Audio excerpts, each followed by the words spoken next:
Hello friends, आज हम economic importance of bacteria इस टॉपिक पर डिस्कशन करेंगे। सबसे पहले हम देखेंगे इसमें यूज़फुल एक्टिविटीज़। यूज़फुल एक्टिविटीज़ में हम देखेंगे लाभप्रद क्रियाएँ। इसमें हम देखेंगे फ्रेगमेंटेशन है। फिर सबसे फर्स्ट देखेंगे हम decay and decomposition of dead organic. इसमें पहला देखेंगे हम ये फर्स्ट देखेंगे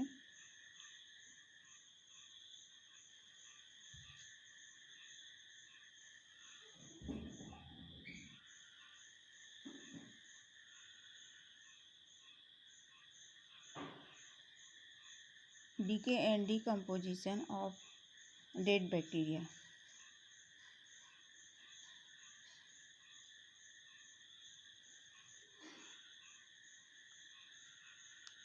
सड़े गले पदार्थों का विघटन एवं अपक्षय। फिर सेकंड देखेंगे हम इसमें सॉइल फर्टिलिटी, भूमि की उर्वरकता। इसमें दो टॉपिक पर डिस्कशन करेंगे। पहला है by nitrogen fixing bacteria and second हम इसमें देखेंगे नाइट्रीफिंग बैक्टीरिया। फिर थर्ड इसमें देखेंगे इंडस्ट्रियल इम्पोर्टेंस, औद्योगिक महत्व। औद्योगिक महत्व देखेंगे हम माइकोडर्मा एसिटाइल। सेकंड देखेंगे जूट एवं पटसन उद्योग। थर्ड देखेंगे तंबाकू एवं चाय के संसाधन में। फोर्थ देखेंगे इसमें डेयरी उद्योग में। तो आइए फर्स्ट देखते हैं हम यूज़फुल एक्टिविटीज़ में सबसे पहले हम देखेंगे उसके जो लाभप्रद क्रियाएं हैं बैक्टीरिया के। इसमें देखेंगे हम फ्रेगमेंटेशन को। फ्रेगमेंटेशन क्या है? किण्वन ऑक्सी वातावरण में जो माइक्रो ऑर्गेनिज्म द्वारा पदार्थों के अपूर्ण विघटन को ही हम क्या कहते हैं? फ्रेगमेंटेशन कहते हैं।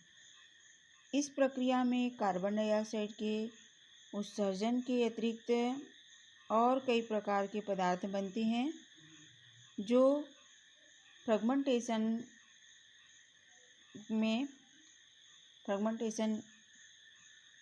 प्रक्रिया को सर्वप्रथम पाश्चर ने सन 1857 में ईस्ट द्वारा एल्कोहल के निर्माण में किया था।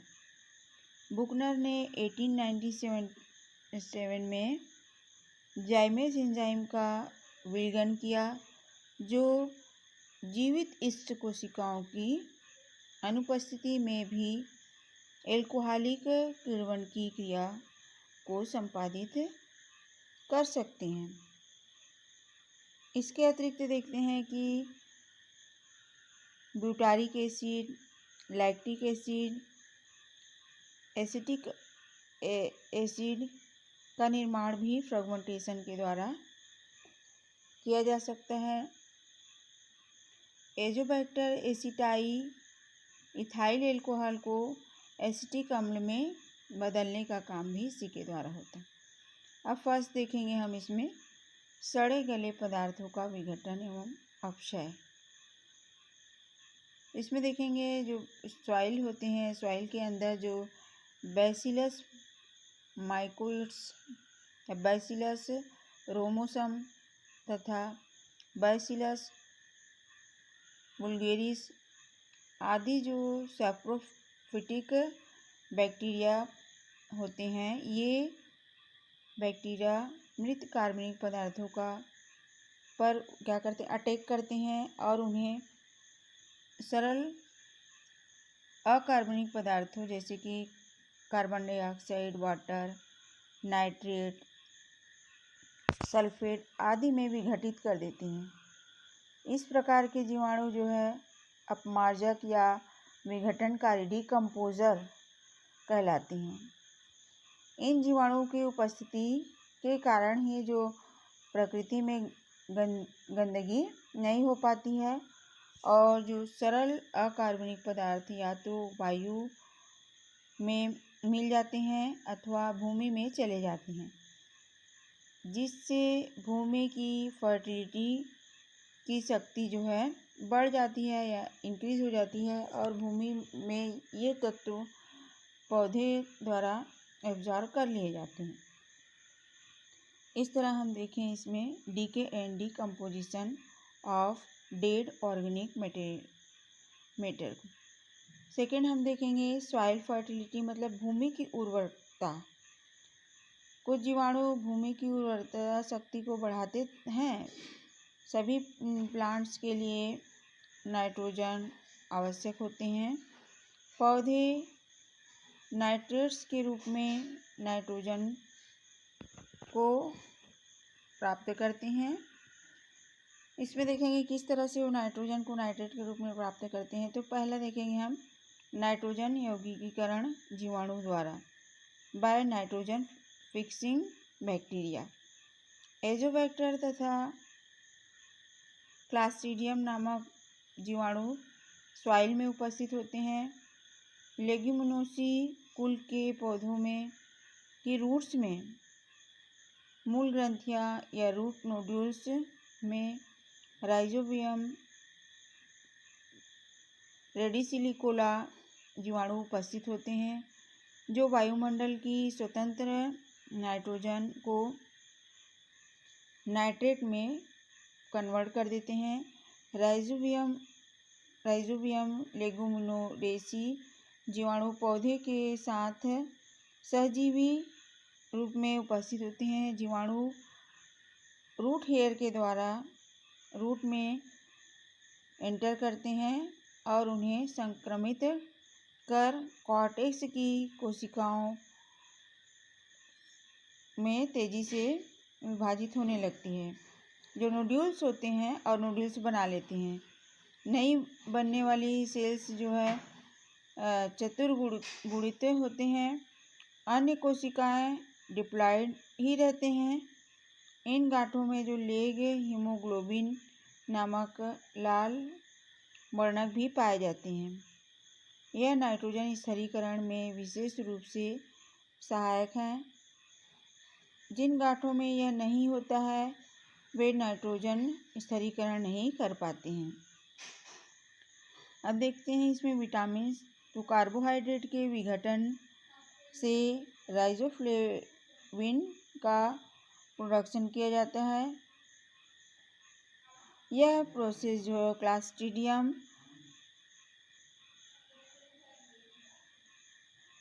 ब्यूटाइकिलम बैक्टीरिया द्वारा होता है।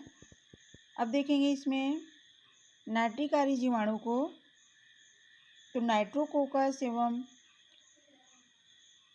नाइट्रोसोमोनास बैक्टीरिया अमोनिया की नाइट्रोजन को नाइट्राइट में बदल देते हैं। नाइट्रोबैक्टर जीवाणु द्वारा नाइट्राइड नाइट्रेट्स में बदल दी जाती है, जो पौधों के लिए उपयोगी होते हैं। अमोनीकरण जीवाणु देखेंगे तो ये प्रोटीन युक्त यौगिक का विघटन कर अमोनिया को सॉइल में फ्री कर देते हैं। कुछ अमोनिया वायु में मुक्त हो जाती हैं तथा कुछ जल से क्रिया करके अमोनियम हाइड्रोक्साइड में परिवर्तित हो जाती हैं। अब इसमें नेक्स्ट देखेंगे हम इंडस्ट्रियल इम्पोर्टेंस में देखेंगे इसमें क्या महत्व होता है। तो माइकोडर्मा एसिटाई नामक जो जीवाणु होते हैं, जीवाणु द्वारा जो शुगर के घोल से विनेगर प्राप्त किया जाता है।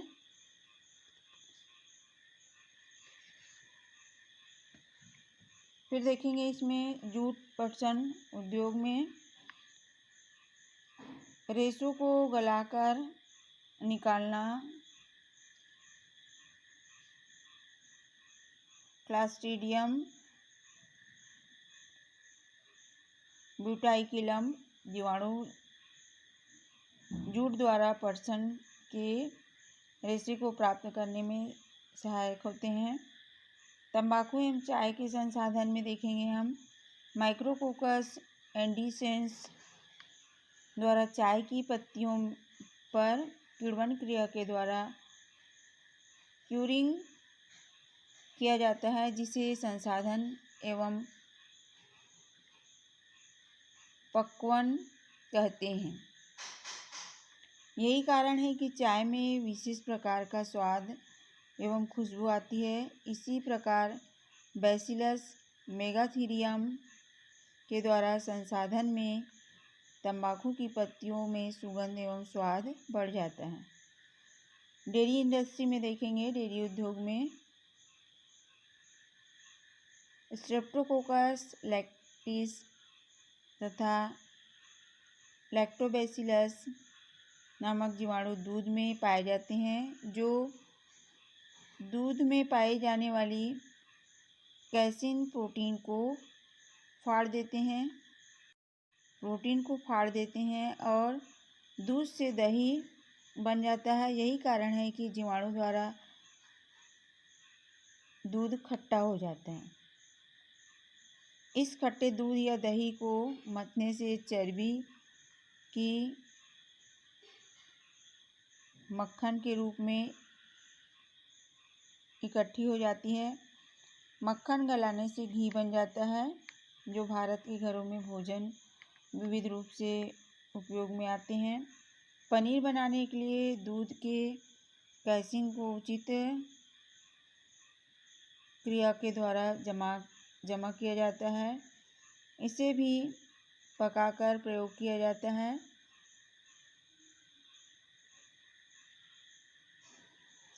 इसकी सफलता बैक्टीरिया की उपस्थिति पर निर्भर करता है। पाश्चर ने दूध के गर्म और ठंडा करने की अविच्छिन्न प्रक्रिया को निकाला था, जिसमें जटिल यंत्रों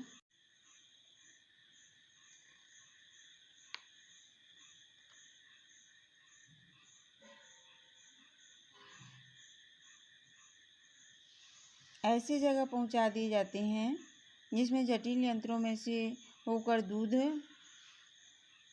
पाइपों के माध्यम से पहुंचा दिए जाते हैं, जहां बोतलों में बंद कर होकर सील लगा दी जाती है। इस प्रक्रिया को पाश्चुरीकरण कहते हैं। अधिकतर सक्रिय बैक्टीरिया को नष्ट कर देते हैं। इसमें लैक्टोबैसिलस केसी का प्रयोग डेयरी उद्योग में किया जाता है। देखेंगे चमड़ा उद्योग में इसके अतिरिक्त जानवर की कच्ची खाल को चमड़ा बनाने के लिए पहले बैक्टीरियाई किया जाता है।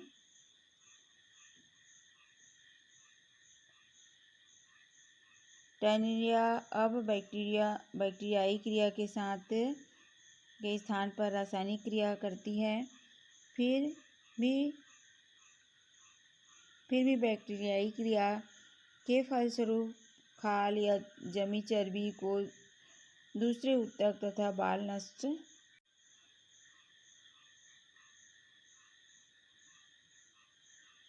नमकीन, चटनियाँ तथा अचार के लिए भोजन के साथ उपयोग में आने वाली विभिन्न प्रकार के स्वाद वाली चटनियों तथा अचार निर्माण में बैक्टीरियाई प्रक्रिया का उपयोग किया जाता है। गंदी नाली की सफाई के लिए बैक्टीरियाई क्रियाओं में गंदी नालियों के जल को स्वच्छ करने में जो रासायनिक रूप से शुद्ध बनाकर उन्हें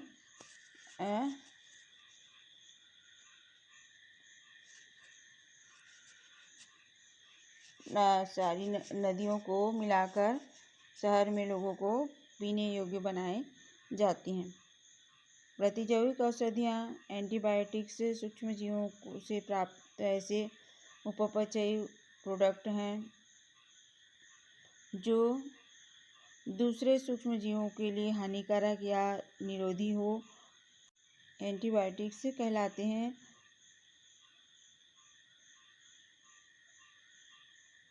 इन ऐसे अनेक जीवाणुओं से शक्तिशाली प्रतिजैविक बनाए जाते हैं।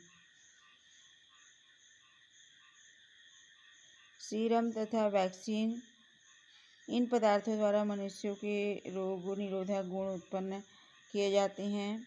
डिप्थीरिया, निमोनिया, जबड़ों के बंद होने आदि रोगों के उपचार के लिए भी इनका प्रयोग होता है। वैक्सीन मनुष्यों में टाइफाइड, चेचक, हैजा आदि रोगों से उत्पन्न होने वाले के लिए उपयुक्त होते हैं। अब देखेंगे हम दूसरा इसमें हार्मफुल प्रोडक्ट को। हार्मफुल प्रोडक्ट में देखेंगे, हार्मफुल एक्टिविटीज़ में हम इसमें सबसे पहले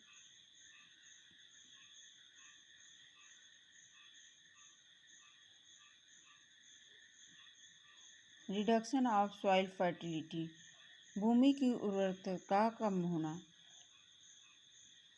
डिनाइट्रोजनीकरण जीवाणु जैसे कि बैसिलस डिनाइट्रिफिकेशन अमोनिया तथा अन्य यौगिकों पर क्रिया करते हैं और नाइट्रोजन को विमुक्त करते हैं, जो वायु में मिलकर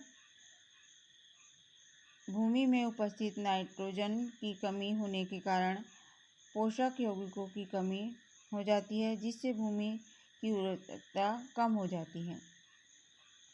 फूड पॉइजनिंग, खाद्य पदार्थों का विषाक्त होना। कुछ सैप्रोफिटिक जीवाणु हमारे खाद्य पदार्थ पर आक्रमण कर अनेक प्रकार के टॉक्सिन उत्पन्न कर देते हैं, जैसे माइक्रोकोकस, पायोजिनेस, क्रीम, पनीर, दूध आदि तथा में उत्पादों में विषाक्तता उत्पन्न करता है। जीवाणु से भोजन जो है, इन जीवाणु से भोजन विषैला बन जाता है। बोटुलिन टॉक्सिन अति विषैला होता है। इनका 1 mg से 20 मिलियन चूहों को मारा जा सकता है। यह यांत्रिक तंत्रों को प्रभावित करता है और कड़वा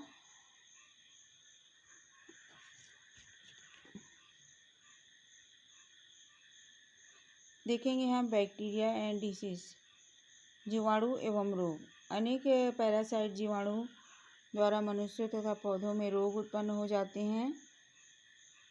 सर्वप्रथम इसे 1878 में टी.जे. बुरिल नामक साइंटिस्ट ने जीवाणुओं द्वारा पादप प्लांट डिसीज की सूचना दी थी।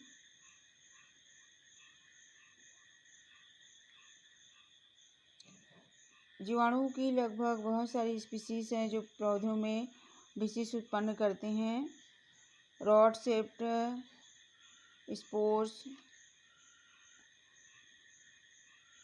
उत्पन्न करने वाली होती है। ये जीवाणु पोषक के अंदर घाव, स्टोमेटा, लेंटिसेल्स अथवा अन्य प्राकृतिक छिद्रों के द्वारा शरीर में प्रवेश कर जाती हैं। पौधों द्वारा मनुष्यों में जीवाणुओं द्वारा उत्पन्न रोगों को देखते हैं, जैसे कि हम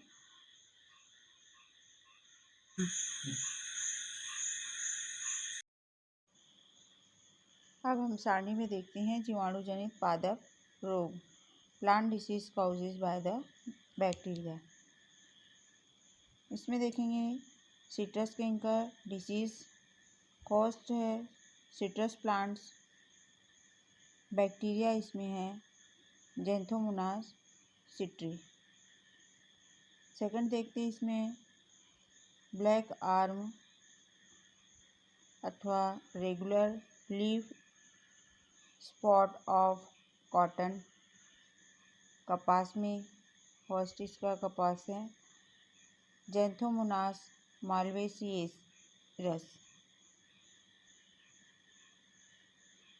सेकंड देखेंगे विल्ट रोग, आलू में होता है।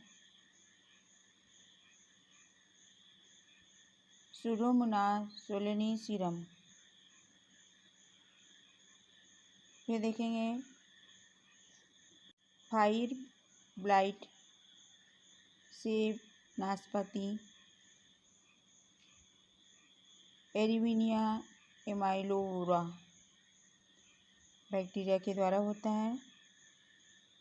सॉफ्ट रॉट गाजर, शलजम में एरिविनिया केरोटोरा में बैक्टीरियल है ये। पैडी ब्लाइट धान में ज़ैंथोमोनास ओराइजी बैक्टीरिया के द्वारा होता है ये।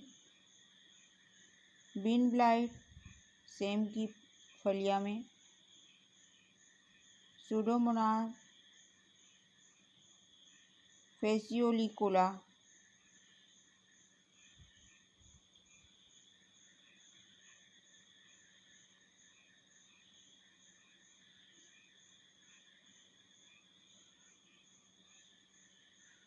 ये तम्बाकू में होता है। विल्ट तम्बाकू में फाइटोबैक्टीरियम सोलेनियरम। इसी तरह हम कुछ मनुष्य में होने वाले डिसीज़ को देखेंगे। तो human disease causes by bacteria,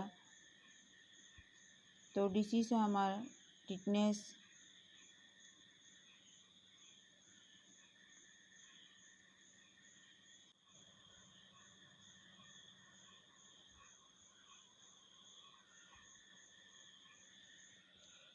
मनुष्यों में जीवाणु जनित रोग टिटेनस,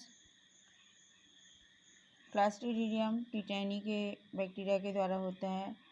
डिप्थीरिया कोरिने बैक्टीरियम डिप्थेरी के द्वारा होता है। Pneumonia Streptococcus pneumoniae bacteria. Typhoid Salmonella typhi bacteria. सुजाक या गोनोरिया रोग, यह गोनोकोकस स्पीशीज के द्वारा होता है। कुकर खांसी हीमोफाइलम पर्ट्यूसिस के द्वारा होता है। इन्फ्लुएंजा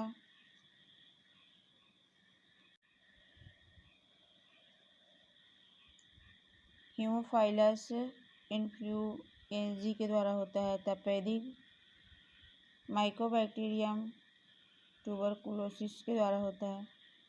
कोड़ लेप्रोसी माइकोबैक्टीरियम लेप्री के द्वारा होता है। हैजा विब्रियो कोलेरी के द्वारा होता है। अतिसार बैसिलस कोलाई के द्वारा।